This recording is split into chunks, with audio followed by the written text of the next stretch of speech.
السلام علیکم ورحمۃ اللہ وبرکاتہ۔ وعلیکم السلام ورحمۃ اللہ وبرکاتہ۔ ڈاکٹر صاحب، شروع کرنے کی اجازت ہے؟ جی بالکل، ہم آپ کو خوش آمدید کہتے ہیں اور آپ کا شکریہ بھی ادا کرتے ہیں، آپ نے ٹائم دیا ہمیں، تو آپ شروع کریں، بسم اللہ۔ بہت شکریہ۔ اعوذ باللہ من الشیطان الرجیم، بسم اللہ الرحمن الرحیم۔ سورۃ القدر مکیہ۔ آج کی اس آن لائن نشست میں ہم گفتگو کریں گے سورۃ القدر کے بارے میں۔ سب سے پہلے تو میں مشکور ہوں ڈاکٹر سعید احمد صاحب کا اور مدکر کی پوری ٹیم کا کہ انہوں نے بہت ایک عظیم پروجیکٹ کا آغاز کیا ہے۔ سعودی عرب سے پہلے دیگر زبانوں میں تفسیر قرآن شروع تھا اور اب انہوں نے اردو زبان میں بھی اردو دان طبقے کے لیے بھی اس کا آغاز کر دیا، اور ساتھ ساتھ یہ میرے لیے اعزاز کی بات ہے کہ میں بھی اس پروجیکٹ میں اپنا کچھ حصہ ڈالنے جا رہا ہوں۔ اللہ تبارک و تعالی مجھے اور تمام سامعین کو اس سے زیادہ فائدہ حاصل کرنے اور قیامت کے دن اسے ہماری شفاعت کا ذریعہ بنائے۔ سورۃ القدر مکیہ، یہ جو سورت ہے 5 آیات پر مشتمل ہے۔ مکی صورت ہے، مکہ مکرمہ میں یہ صورت نازل ہوئی تھی، اور اس صورت کی مناسبت ہمارے اس رمضان المبارک کے بابرکت مہینے سے بھی بہت زیادہ ہے۔ قرآن پاک کے اپنے نزول کے حوالے سے بھی اس میں بہت حکمت کی باتیں موجود ہیں۔ سب سے پہلے ہم اس کا ایک ترجمہ کریں گے مختصراً، اور پھر اس کے بعد اس صورت میں موجود جو مضامین ہیں ان پر ہم گفتگو کریں گے۔ بسم اللہ الرحمن الرحیم، شروع اللہ کے نام سے جو بڑا مہربان نہایت رحم والا ہے۔ انا انزلناہ فی لیلۃ القدر، بے شک ہم نے یہ قرآن پاک کو اتارا ہے بابرکت اور قدر والی رات میں، شب قدر میں اسے اتارا ہے۔ وما ادراک ما لیلۃ القدر، اور آپ کیا جانتے ہیں کہ شب قدر کیا ہے؟ قدر اور عظمت والی رات کون سی ہے اور وہ کس طرح ہے؟ لیلۃ القدر، شب قدر، قدر والی رات، خیر من الف شہر، یہ 1000 مہینوں سے زیادہ بہتر ہے۔ تنزل الملائکۃ، اس رات کو فرشتے اترتے ہیں، والروح، اور جبرائیل امین، بِإِذْنِهَا، اس رات کو اترتے ہیں، بِإِذْنِ رَبِّهِمْ، اپنے رب کے حکم سے، من کل امر، ہر کام پر، مختلف کام کی ذمہ داریاں لے کر وہ اترتے ہیں۔ سلام، یہ رات سلامتی کی ہے، ہی حتی مطلع الفجر، طلوع فجر تک، طلوع فجر تک اس میں سلامتی ہی سلامتی ہے۔ سورۃ القدر، اس سے پہلے سورہ علق ہے۔ اگر آپ دیکھ لیں سورہ علق کے ساتھ سورہ قدر کی ایک طرح کی ایک نسبت ہے۔ سورہ علق، اقرأ بسم ربک الذی خلق، خلق الانسان من علق، اس میں قرآن پاک کی سب سے پہلی وحی کا تذکرہ ہے۔ جو پہلی وحی جہاں سے انسانیت کو جو ہدایت دی گئی اس کا آغاز ہوا، سب سے پہلی وحی حضور اکرم صلی اللہ علیہ وسلم جب غار حرا میں موجود تھے اور وہاں پر عبادت میں مشغول تھے، پہلی بار جبرائیل امین پیغمبر اکرم پر آئے اور اللہ تبارک و تعالیٰ کا کلام پڑھ کر سنایا، اور وہ پہلا کلام اور وہ پہلی 5 آیتیں وہ سورہ علق میں مذکور ہے۔ اس سے پہلے جو صورت ہے اس میں اس کا تفصیلی تذکرہ موجود ہے۔ اس صورت میں سورہ قدر میں نزول قرآن ہی کا تذکرہ ہے۔ وہ 5 آیتیں جن کا آغاز سورہ علق سے ہو چکا تھا اور غار حرا میں جس کا آغاز ہوا تھا، اس صورت میں مجموعی طور پر قرآن پاک کے نزول کا تذکرہ ہے کہ قرآن پاک کس طریقے سے نازل ہوئی۔ اور اس میں جو اگر آپ اس کا شان نزول دیکھ لیں احادیث میں، جو کچھ حدیثیں مذکور ہیں، اس سے پتہ چلتا ہے کہ حضور اکرم صلی اللہ علیہ وسلم ایک بار صحابہ کرام کے بیچ بیٹھے ہوئے تھے، اور آپ اپنے سے پہلے جو امتیں گزری ان کے فضائل بتا رہے۔ ایک آدمی کا تذکرہ آیا بنی اسرائیل کے کسی آدمی کا، جس نے 1000 راتیں اور 1000 مہینے اس نے جہاد میں گزارے۔ یہ آپ کو معلوم ہے کہ جو گزشتہ امت ہے اس میں کچھ لوگ اس نیت کے گزرے ہیں کہ جن کی عمریں زیادہ تھی۔ اچھا، انہوں نے 1000 مہینوں تک جہاد کیا تھا۔ صحابہ کرام کے سامنے جب اس کا تذکرہ آیا تو صحابہ کرام بہت رشک کرنے لگے اس پر، اور ان کی یہ خواہش پیدا ہوئی کہ کاش ہم بھی اس طرح ہوتے، ہماری بھی اتنی طویل زندگیاں ہوتی اور ہم بھی اس قدر زیادہ عبادت کرتے۔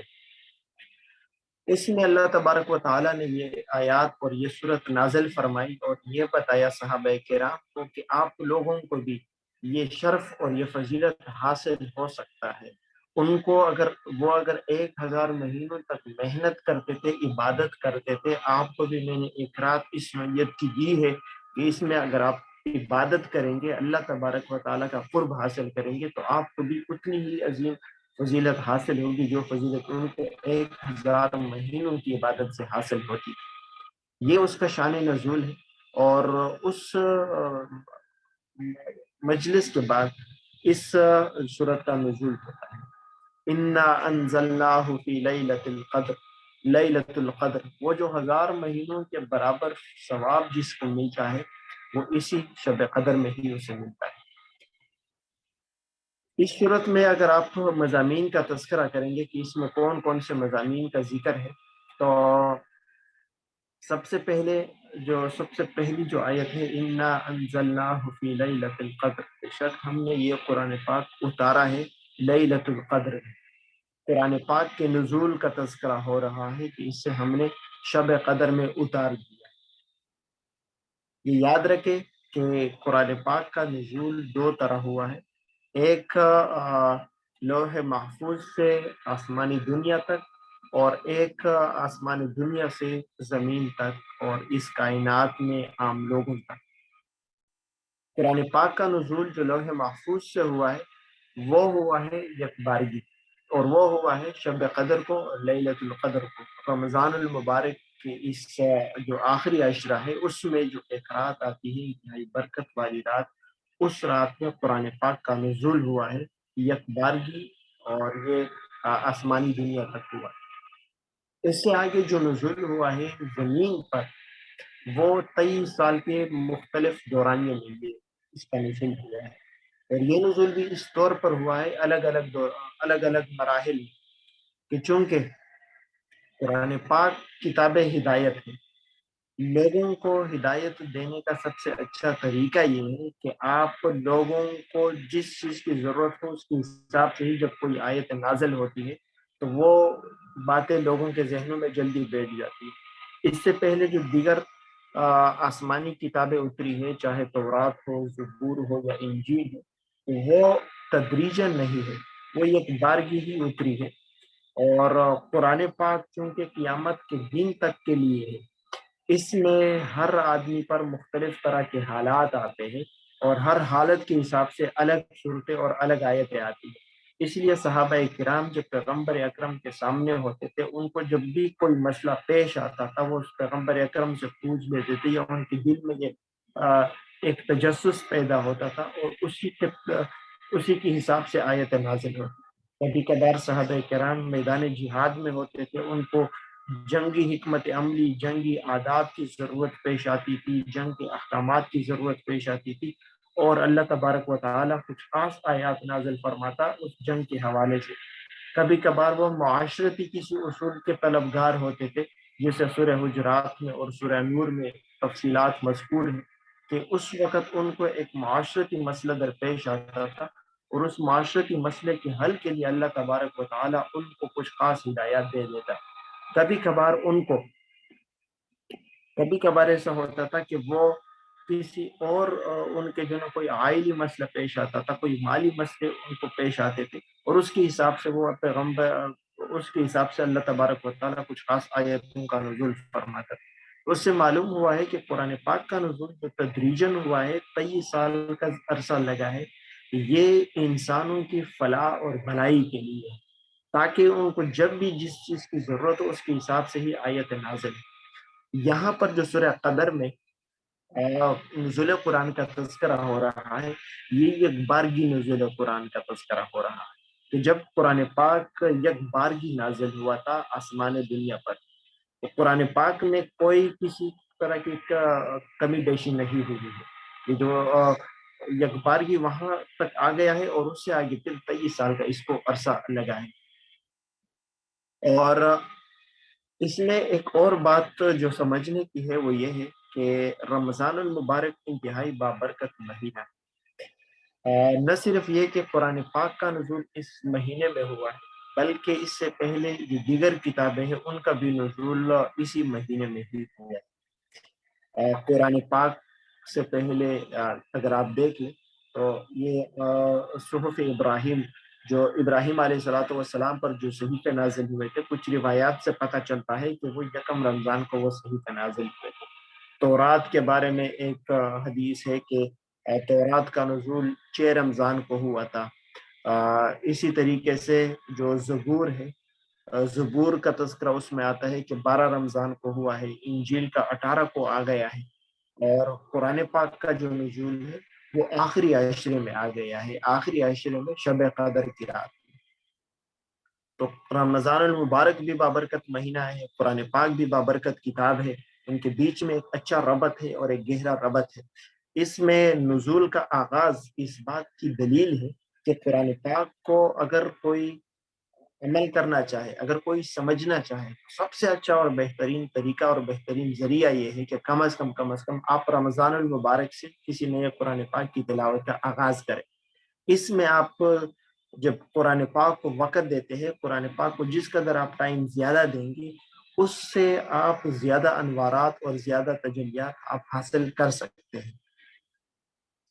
وَمَا أَدْرَاكَ مَا لَيْلَةُ الْقَدْرِ، آپ کیا جانتے ہیں کہ لیلۃ القدر کیا ہے، وہ برکت والی رات کیا ہے، اس کی قدر اور قیمت کیا ہے۔ یعنی اللہ تبارک و تعالی وہ یہ فرماتا ہے کہ اس رات میں نے جو برکت رکھی ہے، میں نے یہ رات جس قدر عظمت والی بنائی ہے، اس میں اس قدر عظمت اور برکتیں ہیں کہ آپ اس کا تصور نہیں کر سکتے، آپ اس کا احاطہ نہیں کر سکتے۔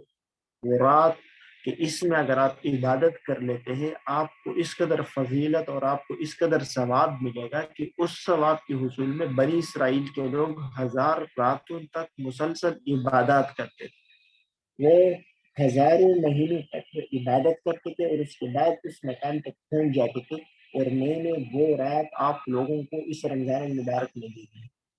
خوش نصیب وہ آدمی ہے کہ جو اس رات کو پانے کی تجدو کرتا ہے، جو اس رات کو پانے کی کوشش کرتا ہے اور اس رات میں عبادت کرتا ہے، اللہ تبارک و تعالیٰ کا قرب حاصل کرنے کی وہ کوشش کرتا ہے۔ وما ادراک ما لیلۃ القدر، یہ قدر والی رات کیا ہے، آپ کو اس کا اندازہ نہیں ہے۔ یہ اللہ تبارک و تعالیٰ اس رات کی عظمت بتا رہا ہے کہ یہ رات کس قدر عظیم رات ہے۔ لیلۃ القدر خیر من الف شہر، یہ جو برکت والی رات ہے یہ 1000 مہینوں سے زیادہ بہتر ہے۔ 1000 مہینوں کی عبادت اگر آپ ایک طرف کر دیتے ہیں، 1000 مہینے میں جو آپ اللہ تبارک و تعالیٰ کے سامنے عبادت کرتے ہیں، ان کے سامنے سجدے کرتے ہیں، ان کے سامنے روزے رکھتے ہیں، ان کے سامنے جہاد کرتے ہیں، اس کی اتنی فضیلت نہیں ہے جتنی فضیلت اس ایک رات میں عبادت کرنے کی ہے، اور اس ایک رات میں اللہ تبارک و تعالیٰ کو راضی کرنے کا جو ثواب ہے۔ یہ ایک بہت بڑا فرق ہے ہمارے مسلمانوں میں اور ہم سے پہلے جو امت گزری ہے ان کے بیچ میں۔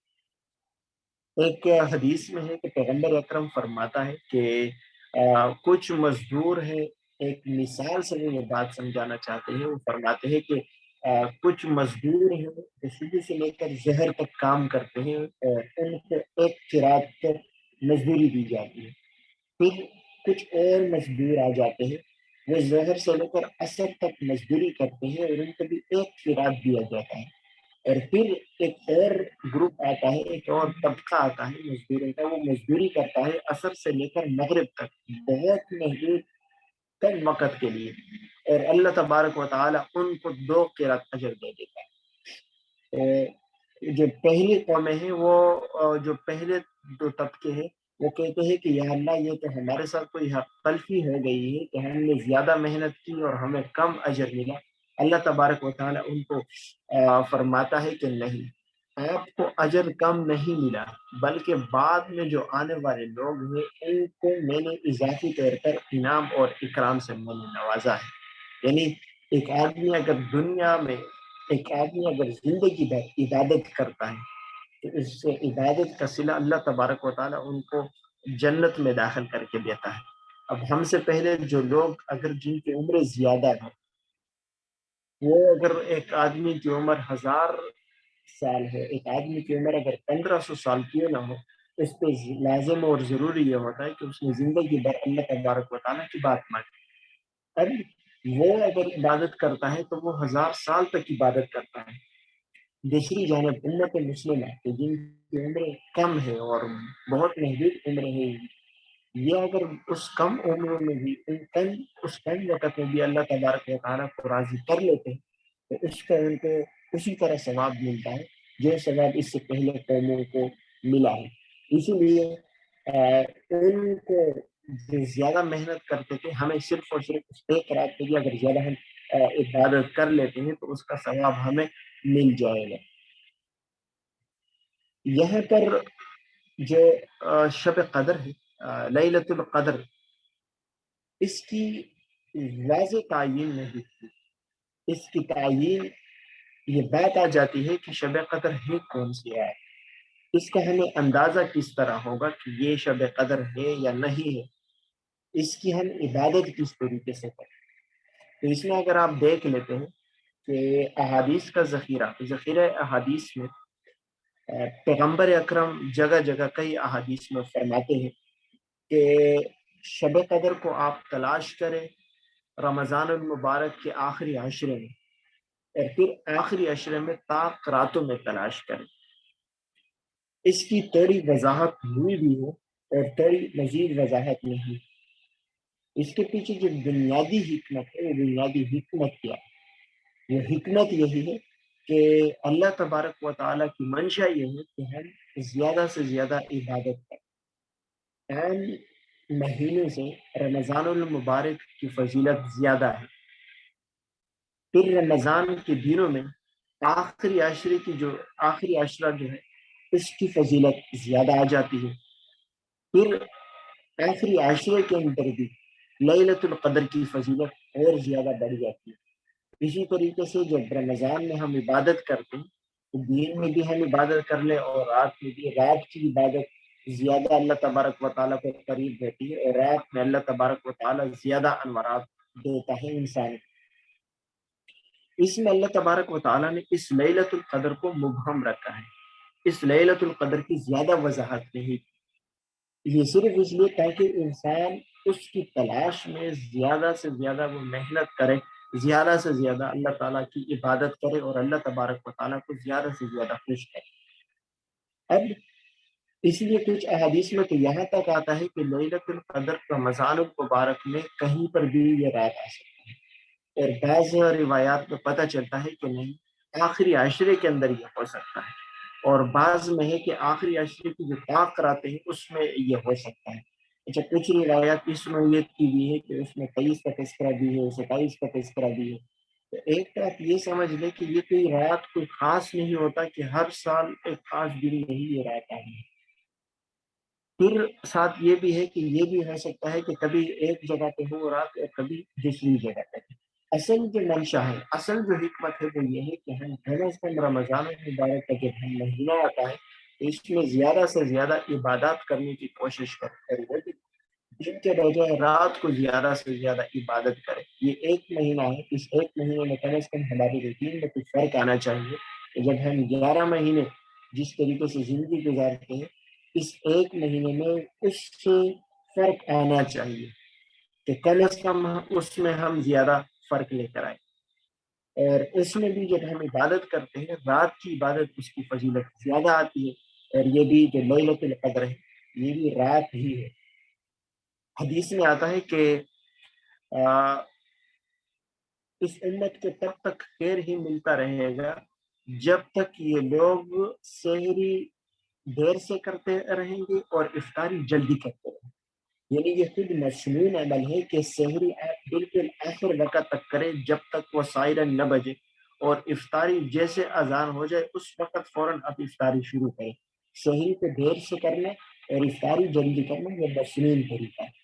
اس کے پیچھے بھی جو محدثین حکمت بتاتے ہیں وہ حکمت یہ بتاتے ہیں کہ چونکہ رمضان المبارک کے دنوں کی بنسبت رات کا ثواب زیادہ ہے، رات کو عبادت کی فضیلت زیادہ ہے، اسی لیے زیادہ بہتر یہ ہے کہ ہم اس رات کا وقت، اس رات کا دورانیہ طویل کریں تاکہ رات کو ہمیں زیادہ سے زیادہ اللہ تبارک و تعالیٰ کو راضی کرنے کا موقع ملتا رہے۔ رات کی زیادہ عبادت ہم نے کرنی ہے، اور پھر یہاں پر اس رات کی عبادت میں بھی جب ہم اس تمنا سے بیٹھیں گے کہ جب ہمیں لیلۃ القدر اور شب قدر کا دیدار ہو، جب ہم اس رات کو دیکھ لیں، اس رات کو پا لیں، تو اس میں اور بھی زیادہ فضیلت حاصل ہو۔ اس کو مبہم رکھا گیا ہے، اور زیادہ خوش نصیب وہ ہے جو رمضان المبارک کی ہر رات کو شب قدر سمجھ کر عبادت کرتا ہو۔ اس کے بعد اگر ایک آدمی اس قدر ہمت نہیں کر سکتا ہے اور رمضان المبارک میں اس قدر عبادت نہیں کر سکتا ہے، تو پھر دوسرا طریقہ، دوسرے نمبر پر خوش نصیب آدمی وہ ہے کہ جو کم از کم آخری عشرے میں اپنی عبادت کا دورانیہ بڑھا دیتا ہے، اور اس میں زیادہ بہتر طریقہ یہ ہے کہ وہ باقاعدہ کسی مسجد میں، اگر وہ مرد ہے تو کسی مسجد میں باقاعدہ اعتکاف کی نیت کر کے بیٹھ جائے، اور اگر کوئی خاتون ہے تو وہ گھر کے ہی کسی کونے میں اور کسی کمرے کو خاص کر لے اور وہاں پر وہ اعتکاف کے لیے بیٹھ جائے، اور کم از کم پورے سال میں یہ 10 دن، یہ 10 راتیں اللہ تبارک و تعالیٰ کو دے دے۔ اس میں جب ایک آدمی بالکل یکسوئی سے ایک جگہ بیٹھ جاتا ہے اور اس میں اللہ تبارک و تعالیٰ کی صرف عبادت کرتا ہے، تو اس میں آپ پہ اللہ تبارک و تعالیٰ کی خاص رحمتیں اترتی ہیں۔ آپ کا دل اللہ تبارک و تعالیٰ کی جانب اور اللہ تبارک و تعالیٰ کی عبادات کی جانب کھل جاتا ہے، اور تب اس عبادت کا مزہ بھی آتا ہے کہ جب آپ عبادت اس طور پہ کر رہے ہوتے ہیں کہ اس میں کوئی آپ کو نہیں دیکھتا ہے، کسی کو اندازہ نہیں ہوتا ہے کہ اس بند کمرے کے اندر جو آدمی بیٹھا ہوا ہے، جو تاریکی میں بیٹھا ہوا ہے، وہ ابھی کیا کر رہا ہے۔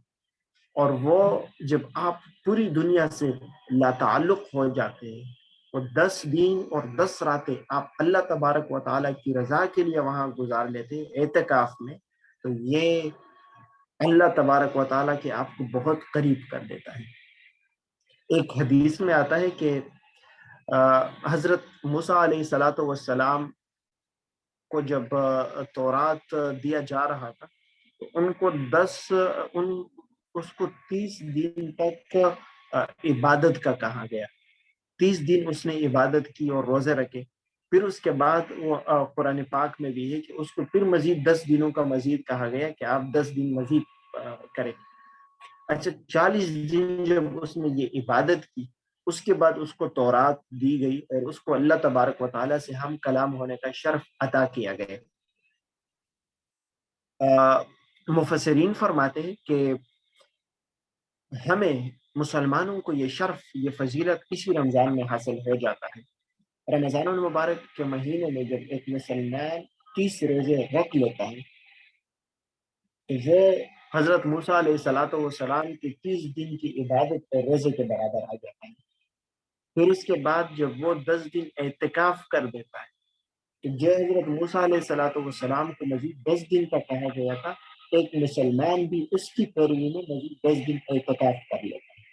پھر حضرت موسیٰ علیہ الصلاۃ والسلام کو جو اللہ تبارک و تعالیٰ سے ہم کلام ہونے کا شرف دیا گیا، مسلمانوں کو جب ہم قرآن پاک کو پڑھتے ہیں، جب وہ قرآن پاک جس کے نزول کا آغاز رمضان میں ہوا ہے تو اس کو ہم پڑھتے ہیں، خود تلاوت کرتے ہیں، یا پھر ہم تراویح میں پڑھتے ہیں، تو ہم بھی اللہ تبارک و تعالیٰ سے ایک گناہ سرگوشی کر رہے ہوتے ہیں، ہم بھی اللہ تبارک و تعالیٰ کے ساتھ باتیں کر رہے ہیں۔ جو شرف، جو فضیلت ہم سے پہلے دیگر امتوں کو اور دیگر پیغمبروں کو اللہ تبارک و تعالیٰ نے جو فضیلت دی تھی وہ فضیلت ہم اس رمضان المبارک میں حاصل کر سکتے ہیں۔ طریقہ کیا ہے؟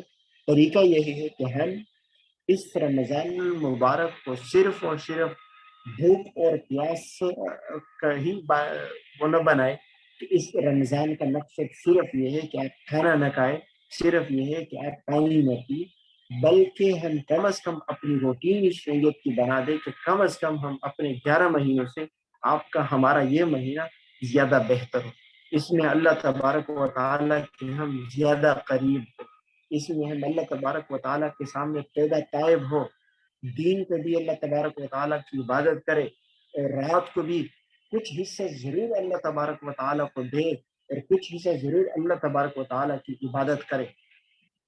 جب ہم رات کو وہ عبادت کرتے ہیں تو کیا پتہ کہ ہم لیلۃ القدر اور شب قدر کی اس برکت کو بھی حاصل کر لیں، کیا پتہ رات کی جس پیر ہم عبادت کر رہے ہو وہ رات کا وہ پیر ہی شب قدر کا وہ لمحہ ہو جس میں اللہ تبارک و تعالیٰ اعلان فرماتا ہے کہ اس وقت جو آدمی مجھ سے جو مانگے گا اس کی تمام مرادیں میں پوری کر دوں گا۔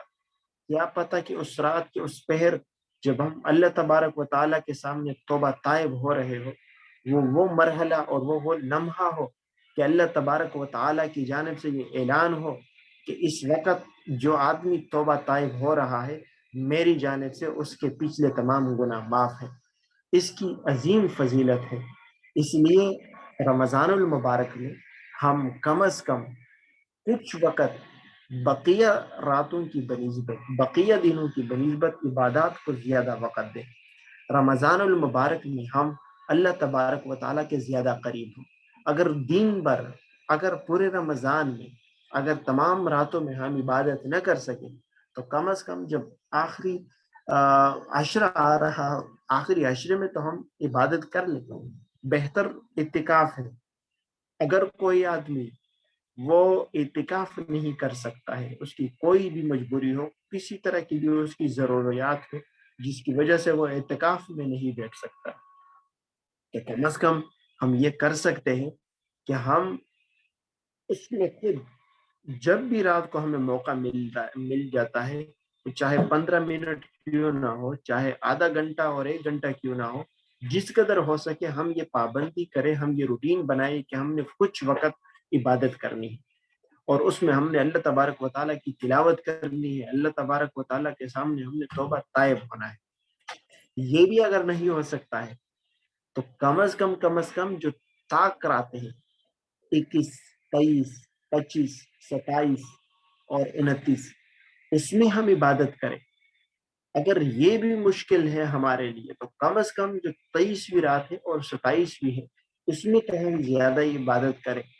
یہ مختلف مرحلے ہیں، احادیث کے اندر بھی جو شب قدر اور لیلۃ القدر کی الگ الگ تعین ہوئی ہے وہ لوگوں کی مزاج لوگوں کی ضروریات کے حساب سے الگ الگ ہوئی ہے۔ جو آدمی جس قدر زیادہ وقت دے سکتا ہے، جو آدمی جس قدر نیکوکار ہے، جو آدمی جس قدر اللہ تبارک و تعالیٰ کا قرب پانا چاہتا ہے وہ اس قدر زیادہ عبادات کرے، اور جو آدمی جس قدر زیادہ عبادات کرتا ہے، جس قدر زیادہ راتوں کو جاگتا ہے وہ شب قدر کو زیادہ پا سکتا ہے، زیادہ چانسز اس کے ہوتے ہیں۔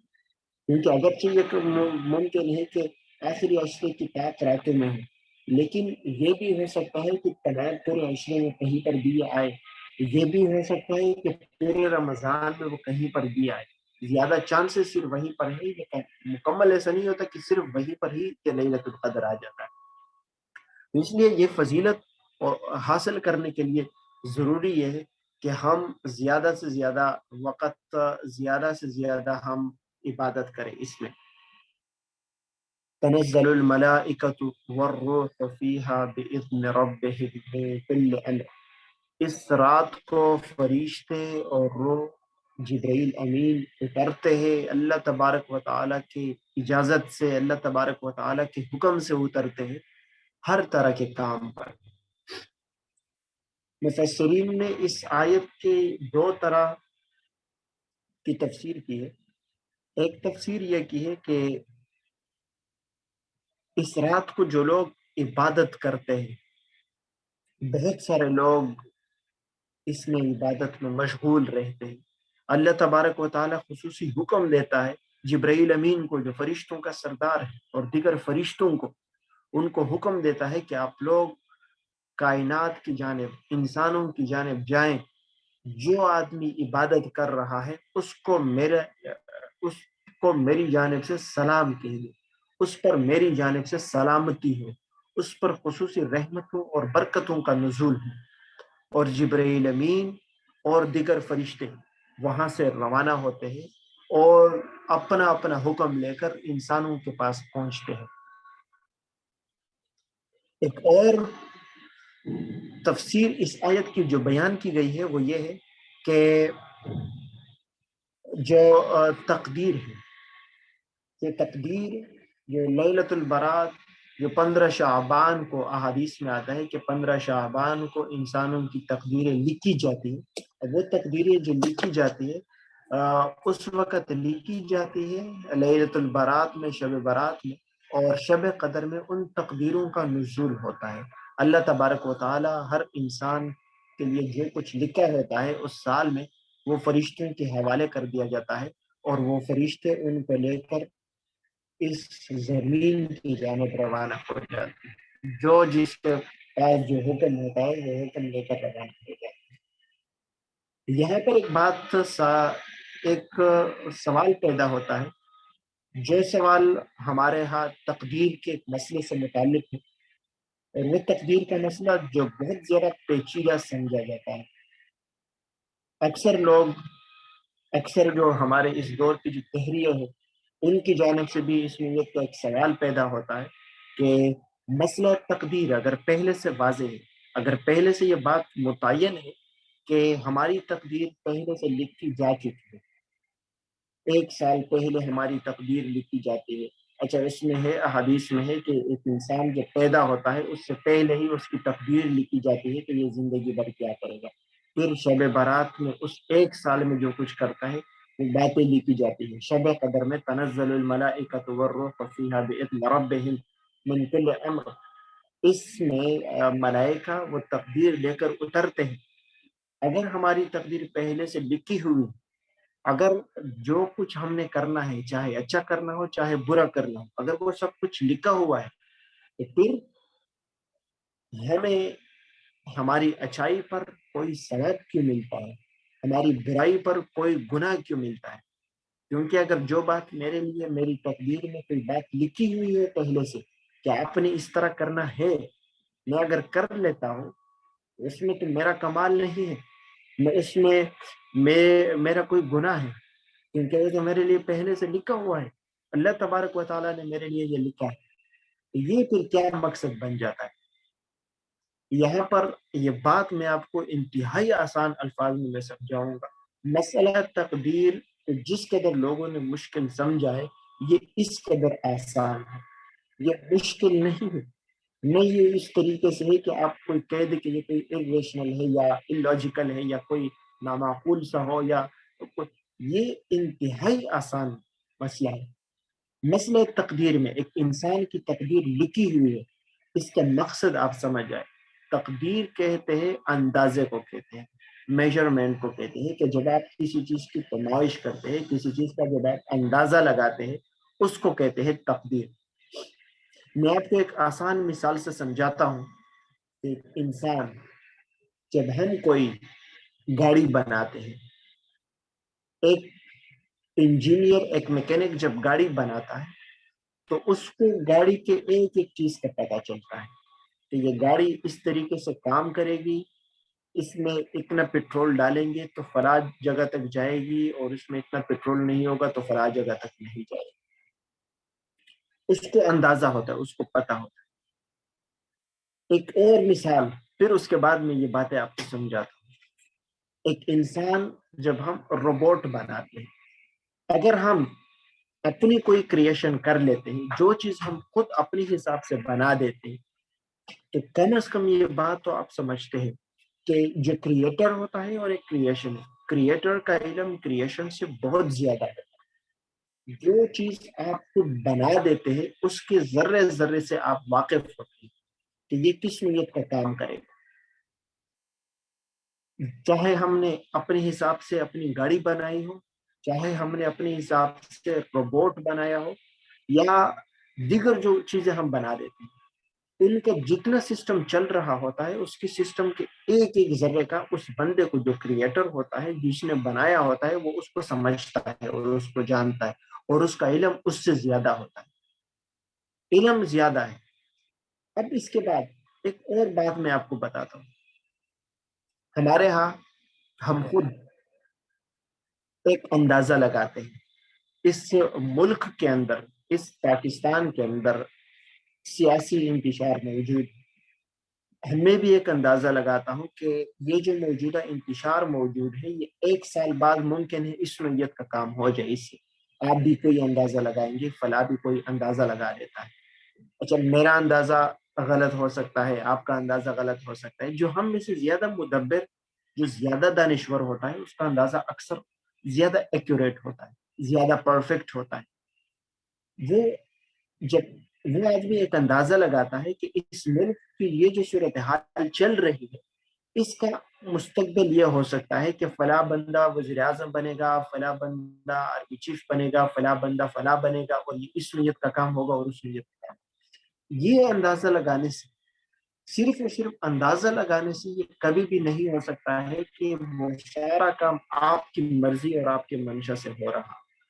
ہاں، جس قدر آپ کا علم زیادہ ہوگا اس قدر آپ کا اندازہ پرفیکٹ اور ایکوریٹ ہوگا. آپ کا جب اندازہ اپنے حساب سے ہوگا اور وہ پرفیکٹ ہوگا تو اس اندازے سے کوئی یہ نہیں کہہ سکتا ہے کہ وہ بندہ تو آپ کے ہی اشارے پہ کام کر رہا ہے. اب آتے ہیں مسئلہ تقدیر کی جانب. اللہ تبارک و تعالی انسانوں کے خالق ہے. انسان کو جب پیدا کیا ہے تو اس کو اچھائی اور برائی دونوں کا اختیار دے دیا ہے. ایک انسان کو با اختیار بنایا ہے، اور وہ اس طور پر بنایا ہے کہ آپ اپنی مرضی سے اچھائی بھی کر سکتے ہیں اور آپ اپنی مرضی سے برائی بھی کر سکتے ہیں. اچھائی کریں گے تو آپ جنت میں جائیں گے، برائی کریں گے تو آپ کو جہنم میں ڈالیں گے. اللہ تبارک و تعالی نے اختیار کے ساتھ پیدا کیا ہے. اب ہم اپنی مرضی سے کام کر رہے ہیں. ہمارے اختیار میں جب ہم کوئی اچھائی کرتے ہیں، جب ہم کوئی برائی کرتے ہیں، اس میں اللہ تبارک و تعالی کی جانب سے کوئی زبردستی نہیں ہوتی ہے کہ آپ نے یہ اچھائی کرنی ہے، یہ برائی کرنی. فرق صرف اتنا بنتا ہے کہ اللہ تبارک و تعالی ہمارے خالق ہیں. جب ہم نے جو کچھ پیدا کیا ہوتا ہے اس کے ذرے ذرے کا ہمیں پتا ہوتا ہے کہ یہ سسٹم کس نیت کا کام کرے گا. تو اللہ تبارک و تعالیٰ کے ہمارے خالق ہے، اور وہ ہمارے اور اس کے علم میں زمین و آسمان کا فرق. اللہ تبارک و تعالیٰ اس زیادہ علم ہونے کی وجہ سے اور ہمارے اس کے کریشن ہونے کی وجہ سے جو تقدیر، جو علم رکھتا ہے، جو اندازہ لگاتا ہے، اس اندازے میں ذرہ برابر بھی، معمولی بھی فرق کی کوئی گنجائش نہیں ہو سکتی. خلاصہ یہ بنتا ہے مسئلہ تقدیر میں کہ انسان کام اپنی مرضی سے ہی کر رہا ہوتا ہے، اس میں کسی اور کی کوئی مرضی شامل نہیں ہوتی. ہم کام اپنی مرضی سے کر رہے ہوتے ہیں. اللہ تبارک و تعالی جو ہماری تقدیر پہلے سے لکھ لیتا ہے، اس کی لکھنے کا مقصد میں صرف یہ ہے کہ اگر آپ یہ سمجھتے ہیں کہ اللہ تبارک و تعالی علیم ہے، اس کا علم ہم سے زیادہ ہے، تو وہ ہمیں جانتا ہے کہ آپ اپنی مرضی سے آج 1 سال کے بعد کیا کریں گے اور کیا نہیں کریں گے. جس طریقے سے ہم ایک اندازہ، جب ایک کریشن، ہم خود جب کوئی اندازہ لگاتے ہیں اور ہمیں جس مسئلے کے بارے میں جتنا علم ہو اس کے بارے میں جب ہم اندازہ لگاتے ہیں تو وہ اندازہ زیادہ ایکوریٹ ہوتا ہے، لیکن ہمارے اندازے میں کمی بیشی ہو سکتی ہے. اللہ تبارک و تعالی جو علم رکھتا ہے وہ علم بھی اس کا 100% ایکوریٹ ہوتا ہے، اس کا اندازہ 100% ایکوریٹ ہوتا ہے. اس میں کسی بھی طرح کوئی گنجائش، کوئی کمی بیشی نہیں ہوتی. تقدیر صرف اس سے کہتے ہیں انسان اپنی مرضی سے کام کرے گا. اللہ تبارک و تعالیٰ کو اس کی مرضی کا پہلے سے پتا ہے کہ یہ جو میرا کریشن ہے یہ کس نیت کا کام کرے گا. اب آگے وہ اپنی کون سی مرضی استعمال کرے گا، اب آگے وہ اچھائی کرے گا یا پھر برائی کرے گا. سلام ہی حتی مطلع الفجر، یہ رات سلامتی کی رات ہے طلوع فجر تک، صبح تک یہ سلامتی کی رات ہے۔ اچھا، اس میں آخری جو ایک بات ثابت ہوتی ہے جس پہ گفتگو کی ضرورت پیش آتی ہے کہ شب قدر کی نشانیاں کیا ہیں۔ یہ رات سلامتی والی رات ہے، اور اس رات میں اللہ تبارک و تعالیٰ سے کی جانب سے خصوصی سلامتی کا ظہور ہوتا ہے۔ اس رات کی نشانیاں کیا ہیں؟ اس رات کی کچھ نشانیاں احادیث میں اس میں یہ کی ہے کہ پیغمبر اکرم فرماتے ہیں کہ اس رات کے بعد جو سورج طلوع ہوتا ہے عموماً اس میں روشنی مدھم ہوتی ہے، اور کچھ اس طرح اور نشانیاں ہیں۔ لیکن یہ یاد رکھے کہ اس میں کی جو نشانیاں ہوتی ہے یہ ایسی نشانیاں نہیں ہوتی ہیں کہ ان کا ظہور بہر صورت ہونا ضروری ہوتا ہے۔ یہ اس طرح ہی ہے جیسے کرامات ہو۔ اب کوئی کرامت ہو، کرامت ایک نیک آدمی کی جانب سے کرامت کا ظہور ہو سکتا ہے، کرامات الاولیاء حق ممکن ہے، اللہ تبارک و تعالیٰ کے نیک بندوں کے ساتھ اللہ تعالیٰ کی مدد ہوتی ہے، لیکن یہ ضروری نہیں ہوتا ہے کہ ہر بندے نے اس خاص ماحول کو ہی دیکھنا ہوتا ہے۔ شب قدر پانے کا طریقہ بس یہی کہ آپ عبادات کرتے جائیں رمضان المبارک کی تمام راتوں میں، نہ ہو تو آخری عشرے کی تمام راتوں میں، نہ ہو تو آخری عشرے کی طاق راتوں میں آپ عبادات کریں۔ اس میں سے کوئی رات ممکن ہے۔ صحابہ کرام سے اس طرح کی نشانیوں کا کچھ پتہ چلتا ہے کہ ایک صحابی فرماتا ہے کہ یہ 23ویں رات ممکن ہے، کیونکہ میں عبادت کر رہا تھا، اور اس رات کو جب میں عبادت کر رہا تھا تو عبادات کے دوران ہی مجھے اس طرح ایک احساس ہونے لگا کہ میرے اندر کی کیفیت بدلتی رہی، اور صبح جب اٹھا تو سورج کی بھی وہ حالت تھی۔ اسی طریقے سے ہمارے ہاں اور بھی کچھ اس طرح کی کرامات کتابوں میں مذکور ہے۔ تو خلاصہ سب کا یہ بن جاتا ہے کہ جب آپ شب قدر کے لیے عبادت کرتے ہیں، عبادت آپ اللہ تبارک و تعالیٰ کی رضا کے لیے کریں گے، اس میں کوئی واضح ضروری نہیں ہے کہ آپ کوئی بہت واضح نشانی دیکھ لیں۔ کچھ لوگ بڑے مایوس ہوتے ہیں کہ وہ جب اعتکاف میں بیٹھتے ہیں اور وہ نکلتے ہیں اور وہ کہتے ہیں کہ مجھے تو شب قدر نہیں ملا۔ کیوں؟ کیونکہ میں نے اس رات کو کوئی الگ قسم کے انوارات اور تجلیات میں نے نہیں دیکھی۔ تو آپ سمجھ جائیں کہ الگ قسم کے انوارات اور تجلیات کا ظہور کہ ہر بندے کو پتہ بھی ہو، تو یہ ہر بندے کو ملنا ناممکن ہے۔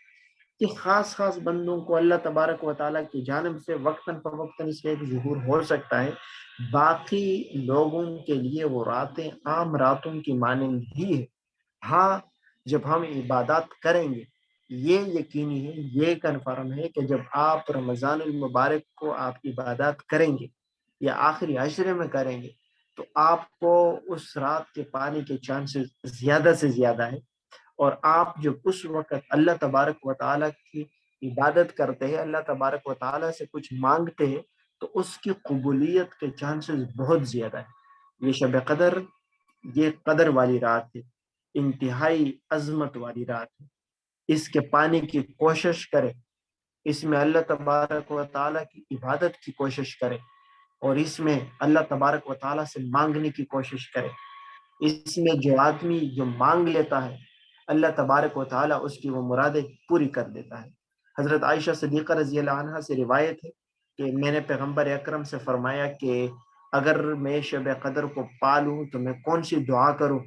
تو پیغمبر اکرم نے فرمایا کہ آپ پھر یہ کہے کہ اللہم انکا عفو تحب العفو فاعف عنی، اے ہمارے رب، آپ معافی دینے والے ہیں، آپ معافی پسند کرنے والے ہیں، فاعف عنی، مجھے معاف کر دے۔ یہ بہت بڑی دعا ہے۔ ایک انسان کی سب سے بڑی خوش بختی، نیک بختی اور خوش نصیبی یہ ہے کہ اس دنیا میں وہ بار بار اس پہ سوچ رہا ہو کہ مجھ سے اگر کوئی گناہ ہو رہے ہیں تو ان گناہوں کا میں ازالہ کر دوں، وہ بار بار اللہ تبارک و تعالیٰ سے معافی کا طلبگار ہو، وہ بار بار اللہ تبارک و تعالیٰ کے سامنے ہاتھ اٹھا کر دعا کر رہا ہو کہ اللہ مجھے معاف کر دے۔ اس سے بڑی دولت کوئی نہیں ہو سکتی ہے. یہ بہت بڑی دولت ہے, یہ بہت عظیم دولت.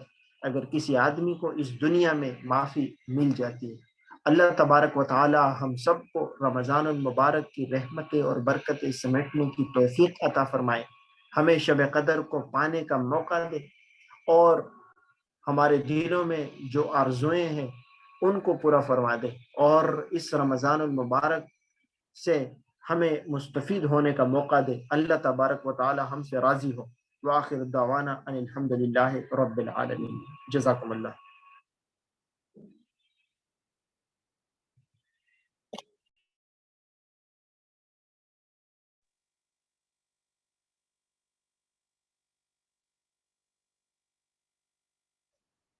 ڈاکٹر سعید صاحب. جی جی, السلام علیکم. وعلیکم السلام جناب.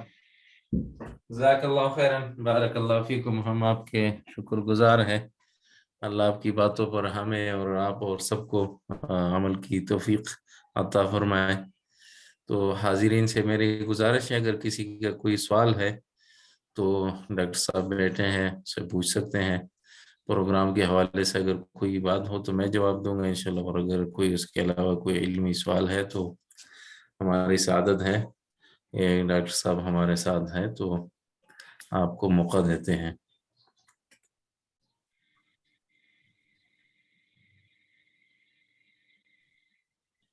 یہاں چیٹنگ میں بھی بھیج سکتے ہیں, لکھا ہوا سوال اگر کسی کا ہے تو بھیج سکتے ہیں.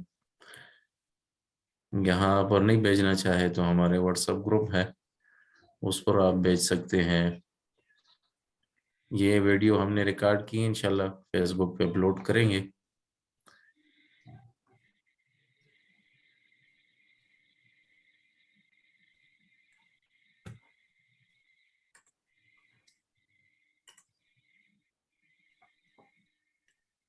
ٹھیک ہے, چلیے میرے خیال میں کسی کا کوئی سوال نہیں ہے تو مجلس ختم کر لیتے ہیں. صحیح, بہت شکریہ ڈاکٹر صاحب آپ لوگوں کا کہ آپ لوگوں نے مجھے موقع دیا. جزاکم اللہ خیرہ. بارک اللہ فیکم, شکریہ, جزاک اللہ خیرن.